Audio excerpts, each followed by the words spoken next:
Okay, guys, so what I thought I would talk about when it comes to NIR skills is how to make it easier for you guys to know how to help me. I've been accused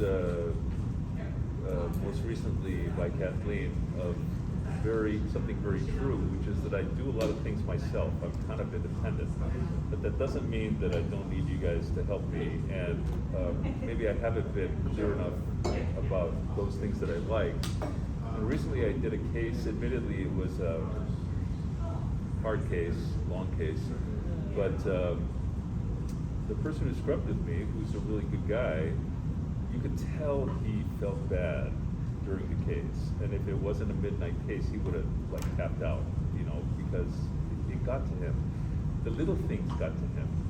The fact that I said, how come you're attaching the drip to the end of the three-way, not to where I like it? And you could tell that he took things seriously. He wanted to do a good job, and that those little things built up in him, and that he felt bad about it. So I felt bad that I hadn't done enough to tell you guys how to help me do cases, and that's my duty. So I thought I'd just quickly go through my preferences, and then I'm sure I've forgotten a million things, so ask me some questions afterwards. A million and one. So this works. Yeah, first, how to film. There was a big thing about whether I want an unsubtracted image or not, and blah, blah, blah. It got pretty complicated pretty quickly. So the simplest way to do it is just film the run, subtract it, and then unsubtract it. And then nobody can complain. Everything is there. Don't forget the laterals, especially at Pavilion. Sometimes I think the laterals aren't set automatically. And it happens pretty frequently at both campuses that the contrast dosage is not there, or the radiation dosage is not there. Please don't forget to scan those doses in, because if you don't, then I have to project the study, and it takes a while for me to come back to the study, so it delays everything. When it comes to vascular cases in general, I know it's a little bit of a problem, but it helps if the ultrasound could be across the table from it. How I like my tegaderm prepared seems to be a big complicating thing. So if you just hold the tegaderm up where the little pre-slit, crack in the periphery is going to the east, just cut it from the middle down south, and that it's pretty straightforward. Drips. Long ago, when I was working with Izzy at Mercy General, they had drips where along the length of the entire drip tubing was a color, and that was really awesome because you could immediately tell which was the drip chamber that you were interested in. You don't have to look for a number and ask for assistance finding the drip chamber that's relevant. But yeah. The table in Phillips' room is too long. It doesn't reach. The color ones doesn't. It's too long. It won't reach your. What do we do at Mercy though? They don't. The tubing is too short. It's only 60 centimeters. The table is shorter at Mercy? It's short. No, it can't get any longer. I tried for years. Really? The table at Phillips is too long. We can't get it all. It was like that much shorter, and the other companies didn't have it longer. But it would work at Pavilion where we have the city. Anyways, you guys know how to make the sailing bags, but I'm just going to go over that because this is truly something that I don't do, and I should do. I should pay attention to it, but this is something I truly leave to you guys, and it's important. I think if you squeeze the bag and fill the chamber to a little bit less than halfway, and then invert it and pressurize it, the fact that you pressurize it will bring the chamber to more than halfway. As soon as you know that a bladder is leaking, throw it in the trash so we don't have to find leaky bladders, depressurize the bags again and again. Knock the bubbles out of the lines. The way I do it once in a while when I am able to help is I make a little loop at the end of the tubing, and I smack it on the table to generate a vibration wave that goes throughout the tubing to mobilize bubbles all the way through the tubing and get them out. And I open it up all the way so the flow is fast, and I smack the tubing to generate the vibrations. And the opposite of my tegaderm, right, where the slit is going south, since you guys are connecting the drips to the three-ways, since you guys are good, I'm the bad one. Maybe that'll help you to remember to connect it to the arm of the three-way tubing that's going north. And of course, please help me watch the drips, although it is my responsibility to watch my drips and make sure that they're not going too fast or haven't stopped. That is something that I truly do rely on you guys more than on anything else. And you're very good at it, actually. I want to commend you. It's been years since I've noticed that, you know, a drip chamber's not been dripping, and I have to point that out to everybody. Everybody's pointing out to me whether the drip is too fast or too slow. That's exactly right. That's the way it should be, and I thank you for that. As you know, a Benson is a wound wire, so no matter how many times you wipe it with a 4x4, it's going to be full of blood. You put it in the water bath is going to be immediately bloody. And please don't wipe a Benson wire with a Telfa, because a Telfa is a nice little low friction thing to wipe a wire with. If you wipe a Benson with it, it's immediately full of blood. It's immediately ruined, you know. Wipe Bensons with regular 4x4s and disrespect them, to put them in the water bath, put them under a piece of towel somewhere. Everybody else goes in the water bath, which means the water bath becomes this minefield of wires that are all ready to jump out at you. So how do you not have a problem? If you grab the torque device with your left hand, and then you grab the wire just behind the torque device with your right hand, and use your right hand to get the tail of the wire out of the water bath, so the tail is not going to make everything jump out. And once the tail is free, you grab the torque device with your right hand, and you grab the wire in front of the torque device with your left hand, and you use your right hand to pull the wire through your left hand. Then just hand me the tip of the wire. That'll help you not have this bomb of high tension wires all together in the water bath, jump up and hurt you.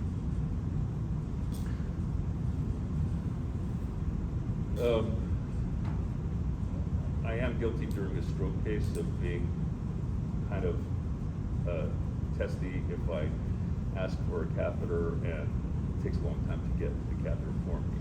So I think we should know where all the catheters are that we might use if a stroke doesn't go according to plan. Usually it goes right away, right? But if the arch is very bad, we may need a Davis or a VTech or a Simmons. Usually I will use a Bernstein tip to get up, and usually, and Bernstein tips selects come in a 5 French or a 6 French. Often I'll ask for a 6 French to decrease the step off so that I can get through, especially an occluded carotid easily. Usually I'll use a stiff Durmo to get the walrus up, but in case I need something like a shapeable Durmo or a Durmo LT wire, please know where those are so you can get it for me right away, because it's a stroke and time is of the essence, as you know. I like co-pilots a lot, but the walrus is going to be used to place a stent if there's any question about the carotid bifurcation. And putting a stenting catheter through a co-pilot is a disaster. The co-pilot wants to grab the end of the stenting catheter all the time. So that's the reason I want a regular RHV on the end of the walrus catheter. Everybody else can have a co-pilot, but the walrus should come with a regular RHV. And I'm really scared of bubbles going up into the head. And if you guys give me a beautifully prepped stroke catheter with everybody nested inside each other, I understand it speeds things up, but it makes me nervous, because if I put a catheter, especially a big catheter like a walrus, which can hold a lot of air, right? If I put that in the ICA, and then when I pull its central catheter out, air goes up into the head, you know, can't tolerate that. So that's why I like to put the walrus in first, make sure that it's not got any air in it, and then put select catheter in it. It takes just 5 seconds more. From your perspective, keep things simple. Every catheter, if it has a TUI on it, and if it has rotating hemostatic valve on it, and a three-way on it, and a drip on it, can't have air in it. By definition, I get relaxed, and I'll just, that's the way I like to do this. When it comes to aneurysms or other things, everything is slow. I can go over everything with you guys. And as I said, I do a lot of things myself, so tension is lower. But in general, sometimes you need to give me the coils really quickly. If one coil is unstable, often putting another coil in can stabilize it. So many times I will kind of identify the boxes of the coils that I'm interested in. I will kind of pre-identify them and point them out to you guys. And it could be that I want another coil right away. So maybe we should go through coils a little bit. Give me the end of the coil and wait until I put it into RHV all the way in and tighten it. And then I'll say the word seated. And then you can quickly push the coil into its sheath. And remember that the coils are attached to their pushers, and the pushers are not just wires, they're hypotubes. So they can be kinked, and if they're kinked, it could be a bad thing. You could screw up the mechanism, whether it's electric or mechanical, for releasing the coil. So as you know, you shouldn't kink the hypotube, and as you know, small throws help you not to kink the hypotube, and as you know, everything has to happen quickly, so, you know, quick, short throws.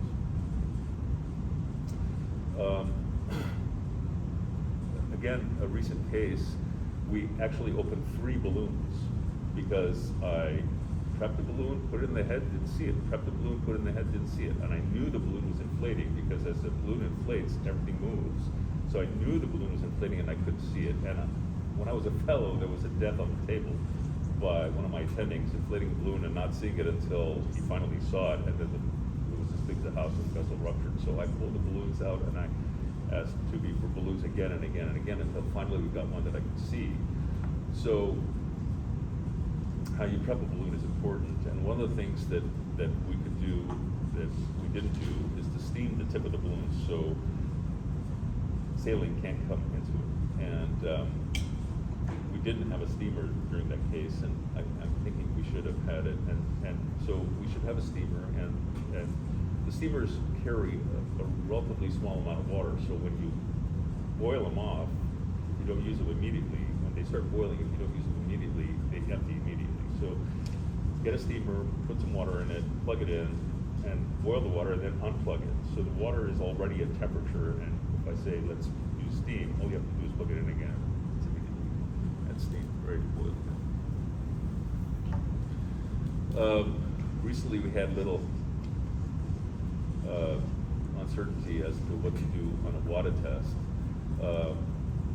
I think Raj and I have agreed that the physician mixes the WADA, the sodium amytal, and takes responsibility for the sodium amytal being mixed correctly.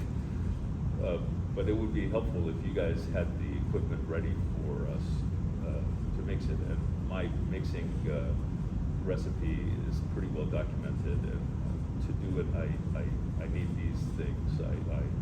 I resuspend the sodium amytal in a 60 cc syringe, and then I use a 3-way to put it into 10 cc syringes with an 18-gauge needle, and I'll do all those things.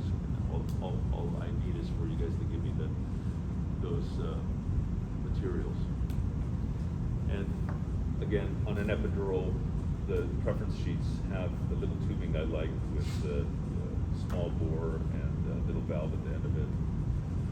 And if the preference sheet is not specific enough, then please show it to me and I'll make it better. That's about it. Any questions for how I like to do things?